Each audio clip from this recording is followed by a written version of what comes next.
that she knew that her child was autistic, because she acknowledged she acknowledged the signs, and that she immediately went to get him help. And even though the doctors were telling her that there was nothing wrong with him, that he would grow out of it, she still um, she still she still was thank you. I don't know. Listen, the devil is he's really trying it today. But we're gonna keep going. But she was saying that even though the doctors were telling her no and that he would grow out of it, she still was adamant that something was wrong. And that she had an incident where her son had ran out of the out of the school, and one of the administrators there told her to go check in one of the quietest places for her son.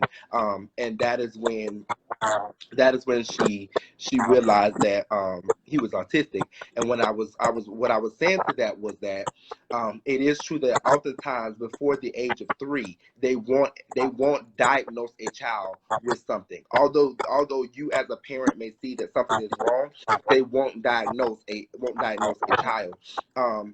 And I was also elaborating on the fact that that is why when I'm in childcare centers and we're doing classrooms and we're doing different things in the room, a lot, a lot of owners and a lot of directors, they love to they love to go for they love to go for they love to go for cute. They love to say, "Oh, this is cute. It's so cute. And this, that, and the third." But my mind is all. It always goes back to, well, if we have an autistic child in this room, can this child function in this room? Because things such as bright colors, too much things on the wall, it sends them into a place because it's overstimulated. So that is something that I always think about when I'm doing the room. Yeah, it may be cute. It may very well be cute, but our goal is to educate, and we have to make sure that the environment is conducive to educate. Um, Ms. Kina, my next question to you is that once your son got his diagnosis, did they tell you on what level? When she told you about the spectrum, did she tell you about the spectrum that he was on? No. So it took me it took me a while to find out because it went test after test after test. Sitting up there thinking, I don't think I even So know. does he go to regular school? Huh? Does he go to regular school now? He does. He's in special education classes, self-contained. The small group setting. Um, with Quentin, he he's not very high functioning or whatever, because like a high functioning, and then of course the nonverbal. He was nonverbal in the very beginning. Because a lot of his things would just act out crying and the point in he wouldn't say anything. Prayer and just staying on him like, listen, no, you're not gonna tell me this is normal. He'll talk to me. No, this is not normal. It's not normal. The Marcus Autism Institute is actually a great place for kids with autism to go. Granted, if the only downside of it is it takes so long for your child to get in. So in the meantime, you're having to deal with other agencies that say, oh yeah, we specialize in this and that, but don't know you come in there simply with a bright yellow shirt on is going to send him over the edge because the color is just too much for him to stimulate. Like my son does dark rooms. We don't do a lot of light. We don't because he'll just be up there. And on top of he has ADHD as well. So that and the autism alone, you can only imagine. But the first sign that you see of anything, it don't even have to be autism, of anything, you are your child's advocate. Get it done. Get it done before it's too late. And it's never too late, but you rather catch it when it's early versus when he's somewhere down the line and you having all these problems and you don't know why, and they just want to tell you, oh no, it's this and that, or you need to spank him, you need to do this, you need to do that, when it's very well something way beyond a spanking would do. Yeah. Yeah, I agree with that because when my um when she was my brother used to pronounce one word wrong. He used to say stool and school, and she put him in speech immediately. Um, Mm-hmm. and at that point in time, I understand, why she did it, and he could mispronounce that one word. But now I get it. Like, she did what she had to do, and she did what she had to do. And I've seen it time and again.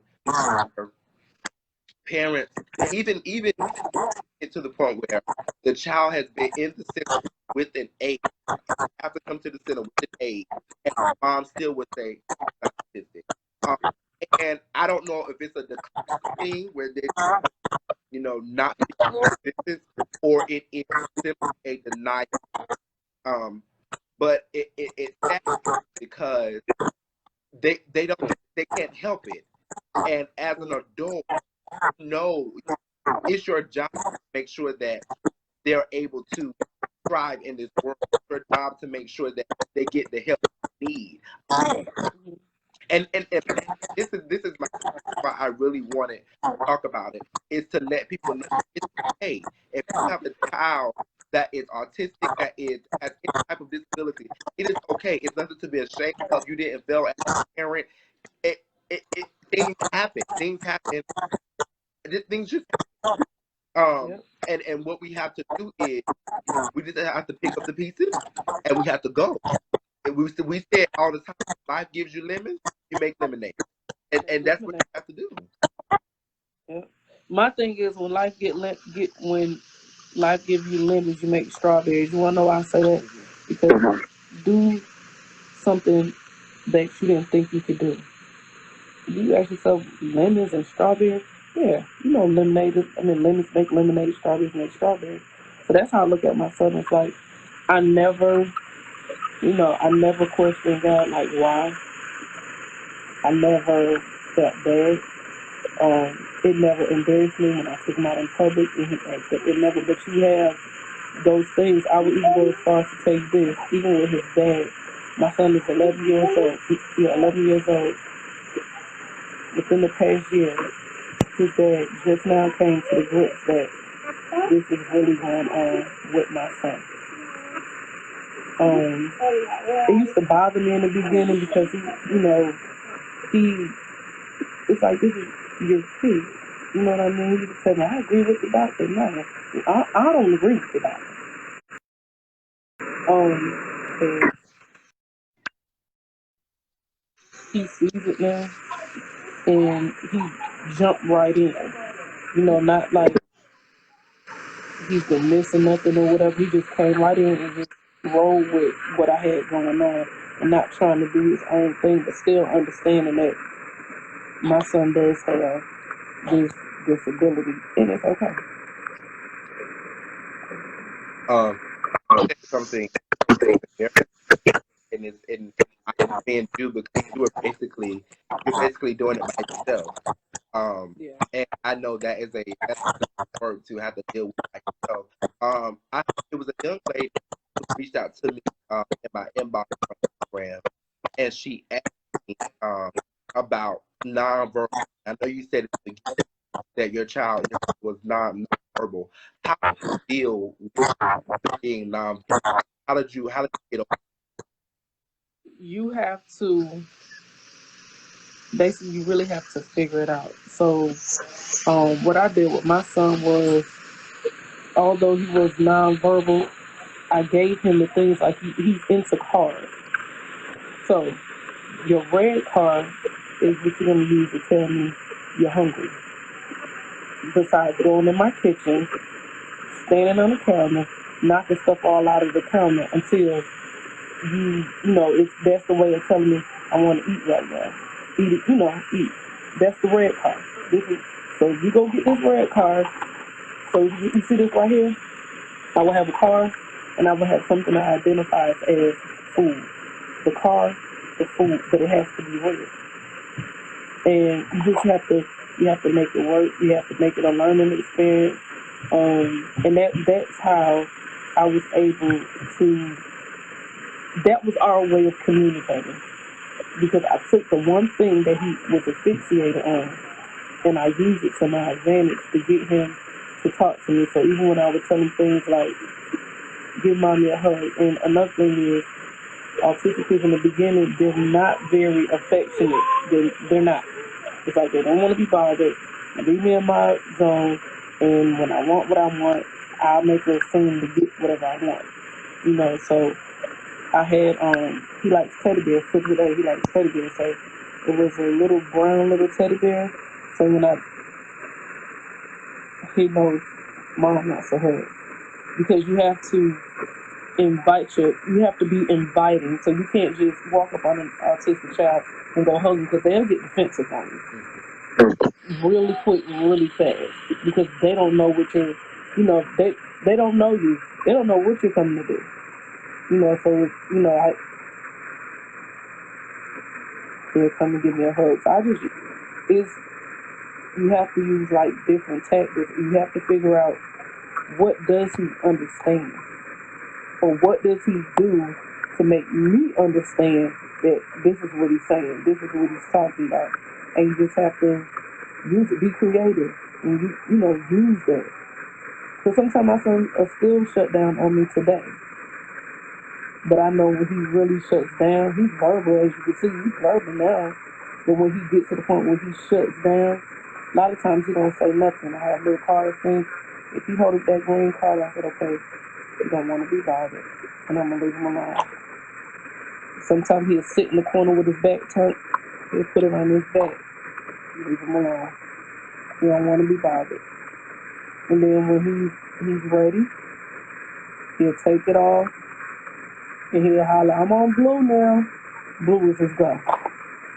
So, and that's something that was done from the very beginning. But also with nonverbal kids, you have to, and even verbal, you have to develop a routine. And if you're going to change it, talk through it. Don't just, sometimes we as parents get frustrated. No, we're going to do this, and that's just that. No. My son want to know why we got to leave the house, where we going, what time we coming back. And if I tell him, okay, we'll leave, we're going here, and we'll be back at 5 o'clock. He's looking, Mom, what time is it? Mom, what time is it?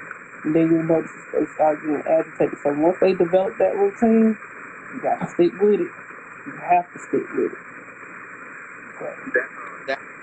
That is a with a system like that. And you touched on something that's important. How you changed, you found a way to teach them. Mm-hmm. Just because the child is autistic doesn't mean they can't learn.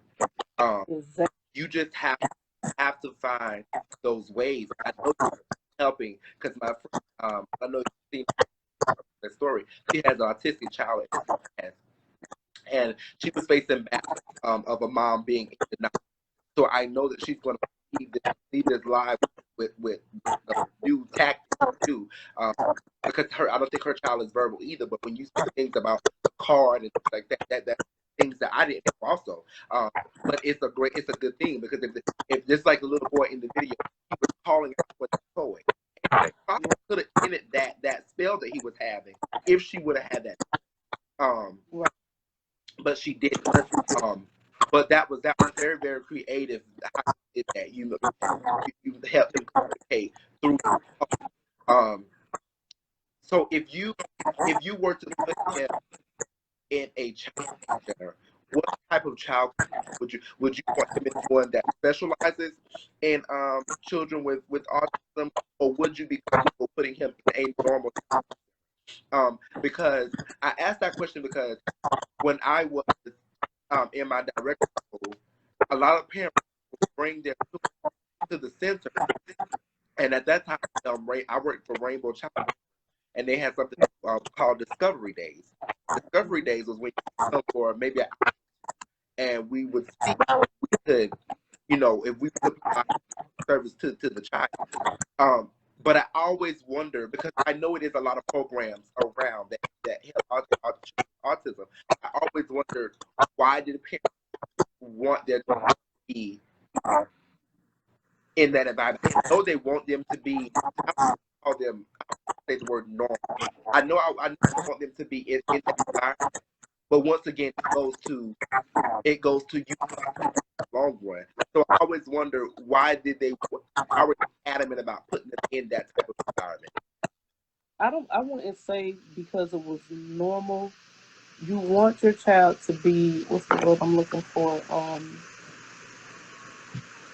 It's not normal. This word is on my tongue. You want them to be, oh man, it's a word for this, but you want them to be, you don't want them to be, everything to be so therapeutic all the time. Okay? So, you know, if I know if I'm sending my kid over here, I know he got therapists over there. I know they get medicine over there. I know at this time he's gonna go down here for speech. He's gonna go down here for OT. He's gonna go down here for this. He's gonna go down there for that. So you don't want everything to be so therapeutic. You know, you don't want it to be. You want normal. You want a sense of normalcy. Like, there is life outside of me having to go in here, and as soon as I sit down and decide to color my paper today, here come Dr. So and so. Now I gotta go sit in here and do all this stuff, because my son used to, when he was doing his thing, and he was in a place like that, as soon as he'd get ready, they'll come, and then the therapist, I have a hard time calming them down versus whatever. So I said, you know what? Maybe I can get a behavior aid and go follow him over here to the school, to the daycare, where they really don't specialize in special needs, but they do all the other stuff.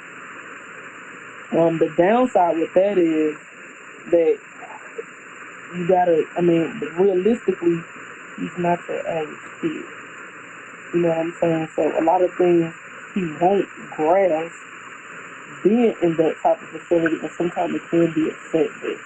So what I used to do with my son was, Wednesday and Thursday, he went over to a friend of mine's center, because I knew I had somebody there that know him, that even knows how to deal with him, and that could stop something before it happened.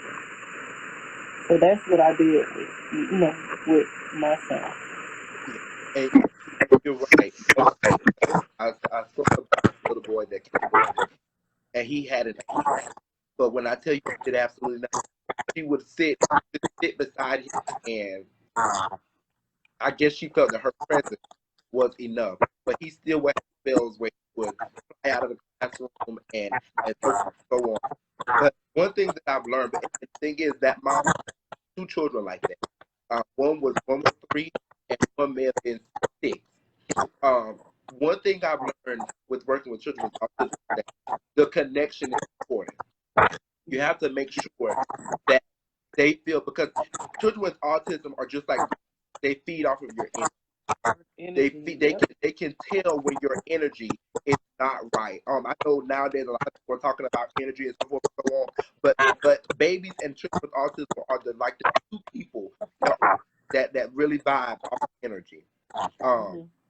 Because when I would work with those little boys, things such as that, it was difficult for them to get them to lay down and take a nap. The 3-year-old would run across the room. I would go over there, and in childcare they teach us to pat on the back as a soothing mechanism. I would do that, and before you know it, he would go to sleep. He would go to sleep. But if another would do it, he would not have it. He would talk, he would turn, he would try to run across the classroom. And it's just very important to make sure that we are trying to understand the children, especially when they have these disabilities. So when you said that about the age, it's just it's the funny thing about it is that those aides will get paid money to do that. I know. Trust me, I know. Yeah, they're getting a lot of money to do that. But it's just right now, I can really tell you that your story really warms up because you are not afraid to admit it, to talk about it, to get help. It really saddens me when I see children that need help and they won't get it. Parents just won't know. There's nothing with them. Even in I said it even if it is something that they grow out of, you think, still get them help in the beginning stages. Get them help to grow out of it. It's just amazing. And I think I go back to my mom, how she immediately got my brother help. And that's just the type of mom she was. If we were struggling, you can best believe we had phonics or something. She made sure that she provided every avenue that she needed for us to be successful. So I really, really, really commend you for that. He actually came on live on Zoom, you all, and but you know, it was acting up. Came on. I could get my 10. He actually came on. Oh, Come here.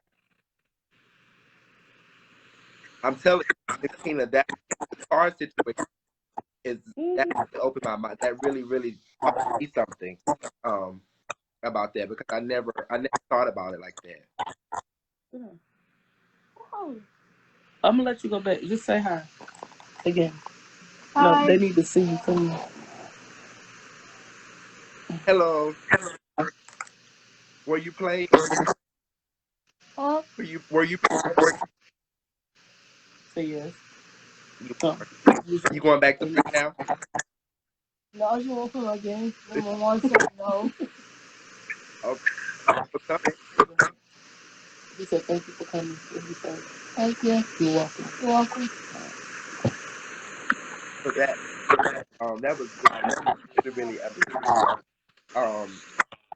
I want people to walk from this live, no matter one. I really want you to walk there, so that people get to see, you know, stories and understand.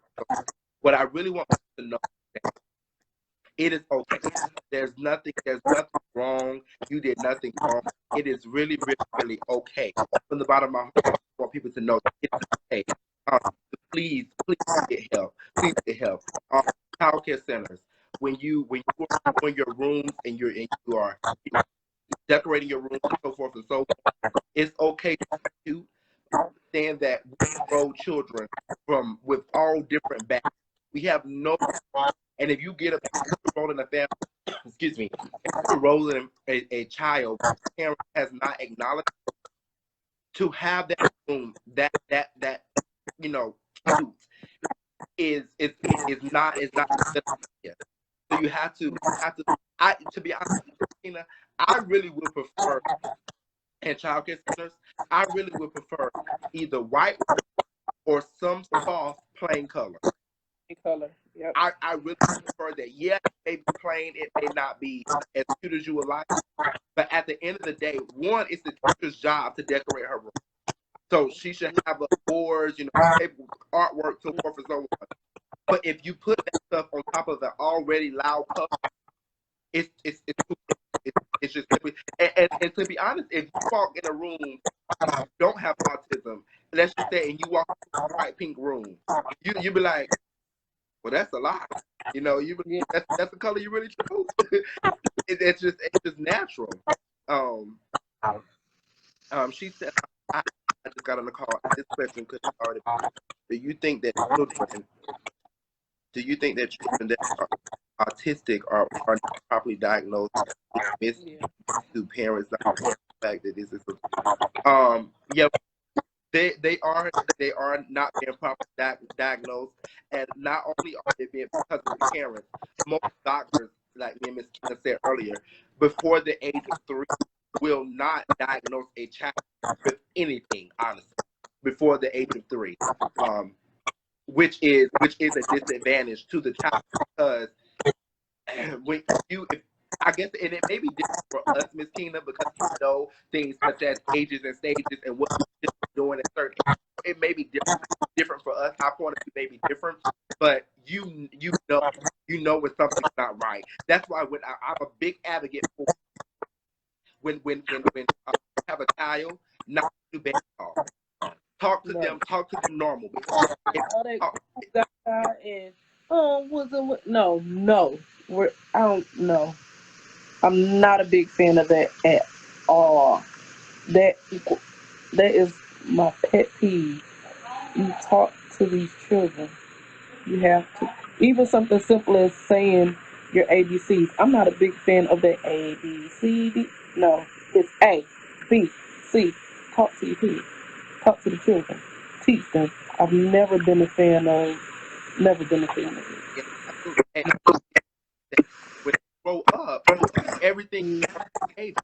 So when they grow up, they're basically mocking behavior. And it's so funny that you use the ABC song as an example, because just last week I was talking with a child, and I know she had to be maybe 6 or excuse me, and I asked her, I said, she was saying her ABCs, and I said, well, you're not saying your ABCs, you're singing the song. So say your ABCs. And she started. That is something when I talk, okay, I didn't, you know, a lot of things that I did when I was teaching, most people thought I was being mean, but me as a person, I'm a realist, and I know that children, we're when I talk oftentimes, I'm applying for jobs or whatever, people ask, you know, well, why do you think you're in education? Why? Because at this age, we are providing a foundation for them to grow. And just like you're building a house, if you don't give that house a solid foundation, once it gets old and starts, you're going to have problems. And it's the same way with children, especially in our arena when they're so young. We have to give them a solid foundation. It's not about being mean. It's not about being hard. It's about when they leave these walls, can they survive outside this world? I am not a fan of, to be honest, I don't even like the clean up song. I don't need a song to clean up. You play. I didn't have to sing a song for you to play. So go ahead, and when it's time to clean up, it's time to clean up. That's just me. But she did not know. She did not know how to say her. And I said, wow. You know, and I worked with her. We started saying them. She started saying them back to me. And even she was amazed at herself. She didn't know how to say them. She owned the song. And even when she was saying them, when she got to the end of it, she said, now I know about it. I said, see, in your mind, you're still programmed to sing the song. Even when it comes down to like identifying letters, if you do it in the normal way, you know, and where's A, where's B, they automatically know that, well, A is B is next, C is next. But if you do it out of order, you will see that most children don't know the letters. They don't know the letters. If you do even the same thing with numbers. If you ask them in rope, you know, how to point out the numbers, they'll go to it. But if you do it out of order, they don't know. They don't know the concept. They just know that this is coming next. So it's very important that I am not a fan of talk at all, none at all. I believe in talking to children like they are humans, like they are little adults, because they understand. They understand. That's one thing I like. I want to talk about autism too. You don't have to try to dumb down your speech. They understand what you're saying. They understand what you're saying. If you notice in that video, not one time did she try to dumb down what she was saying. She was talking to him like he was normal. And I hate using the word normal, but you know, like it was a normal situation. But yeah, that's very important. That's very important that you said it, that we are teaching. We're teaching. I don't even like for people to use the word daycare, because that implies that you're just babysitting. You know, we're teaching. We're so I really am so grateful for you for coming on and being as about your situation that as you are, because most parents aren't at that place. And it is my sincere prayer that this video, you know, helps people that have children with autism, because it is a trauma. It really is. So once they pass 3 years of age and the child from school, educators taught it a possibility. Is it a possibility that the child could have gotten it, or is it just that bad? So although Ms.Kina talked about this also, she said even though they told her no, she kept being persistent. Even when she got to school age, she kept being persistent about it. So she made sure that he would seek the help that he needs. Once they get past the age of 3, if you keep going back and tell them, you know, to look at something, most times they will start to, you know, acknowledge it and look at it from a different point, because they consider it now over the age. Before they think that it's just, like I said, just normal, and that they'll grow out of it. But once they cross that threshold of 3, then they start saying, okay, then in their mind, it's no longer them being a baby anymore, or anything like that. It's now something that may continue to be. So no, it's not a lost cause because they didn't get help before 3. It's not a lost cause at all. You just have to be persistent about it. You have to be persistent. I know something is wrong with my child, and it's just like when we're starting out with business, just because you get one no, that doesn't mean stop. Your one no is just a doorway to another yes. And it's the same way with your child. Just because one doctor tell you no, there's 1,000 other doctors out there that will be able to get your child some help. So you just have to be persistent. You have to stay on it, because at the end of the day, that is your child. That is your child. And if you even if you think that, you know, they may not be wrong, if you just want that help just to have it, that is your child, and you can do. And you're entitled to get that help. Yeah, you're entitled to it. Yeah, you're entitled to it. And I've seen so many programs for children with autism. That it's I like that they are doing more now. Like, I know they have an autistic summer camp, things of that nature. And I like that, because you don't want them to feel that they aren't normal. You don't and that's why I don't use it. I try to refrain from using the word normal. But you don't want them to feel that they're not normal. Children with autism is that their spirit is so pure. They once they get past, you know, not really knowing you and the apprehensions of you, they love so unconditionally. It is the purest love that I have ever seen.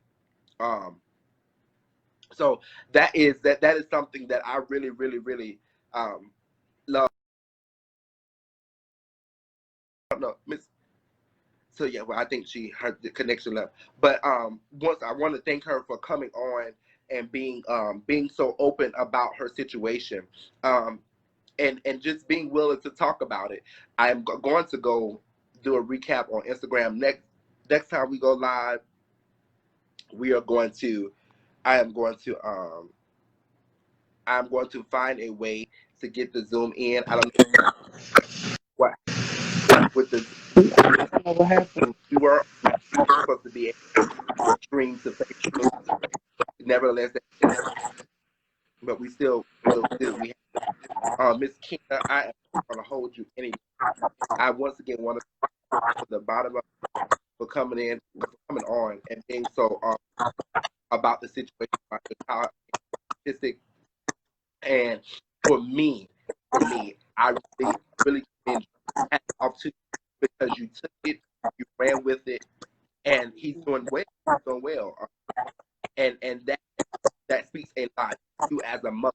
And I commented on a post, I think it was over, and I said there is nothing like an African American woman. There's nothing like an African American woman. You can an African American woman American woman, anything, and she's going to do what she has to do to make sure that anything. But I really, really love you that he was nonverbal. You found a way for him, and you taught him. You didn't treat him like he was a baby. You didn't treat him like I needed to, well, let me figure out what he tried to say, even though he's nonverbal. No, you gave him other ways to talk to you. And that was amazing. When you told me that, it blew my mind. And I really want to reach out to the lady that told me that her son was nonverbal, because she was very enthused about the live. I couldn't get it on Instagram, but and everything. So we're gonna be okay with that. But thank you all for coming in. Thank you all for commenting. If you watch this live later and you have any questions or you want to comment, you all please, please, please, please share this live. It is so many parents out here with children with autism, and they need to know that it is okay. It is okay. They need to know to go ahead and get their child or children help, because you are doing them a disservice when you don't. And not only autism, no, parents notice things such as speech also. You know, it's so many things that we have to begin to address that we don't. And do not think that because your child has this disability that you failed as a parent. You only fail as a parent when you don't do what you're supposed to do as a parent, right? Because once you take on that responsibility, or once you decide to go through with that, it has now become your responsibility. You have a obligation to provide what is needed for your child.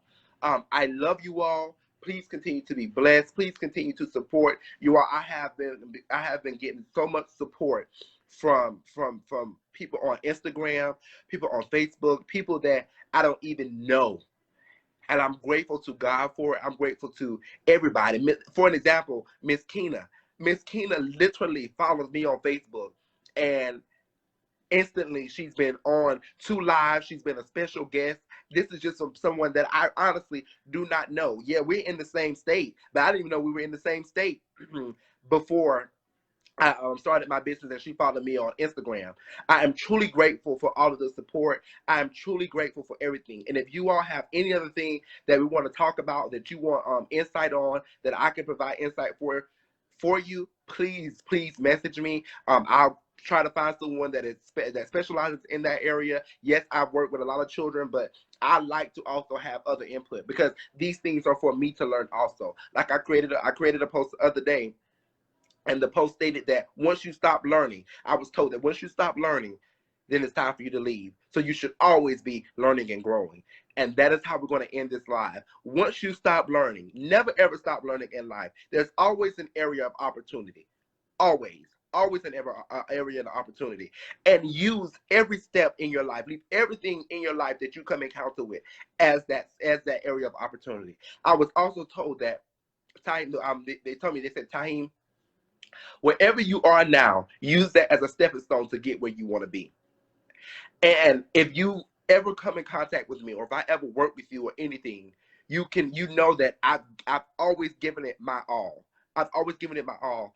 And now I am starting to see the benefits of me being so dedicated, because those persons that either I was the director of their center, or I was their boss, or I was their child's director, or whatever the situation may be, they come back now and they support.